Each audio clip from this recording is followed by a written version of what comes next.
Bill thì có một chiếc mẹ. Có là gì à? Thằng mẹ mẹ giờ con lo thì chỉ con, có là gì này cả? Người xưa mình rất là đẹp đấy. Ngày xưa thật rất là đẹp, tôi biết mà. Nhưng con đi vào nhỏ như nè. Rồi đúng không? Rồi vào nhỏ.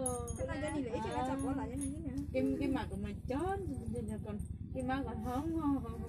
Trời ơi. Im không rồi. Không biết tại sao. Ra mai chợ cho cũng một à. Bây giờ cho con trả kìa. Tôi két nhưng nghe là thẹn chứ.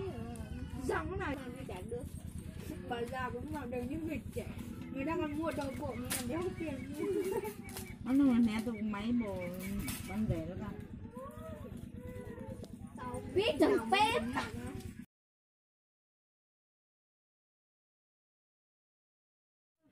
Cái con này tôi mượn cái này đi. Tư. Bây giờ cái này là mình con nhỉ. Đấy luôn, con được chồng. Quay lại thế nào? Rồi có lại con nha. Sao con đút ta còn thấy được. Chọn cái sao thấy đút ta còn thấy được 100.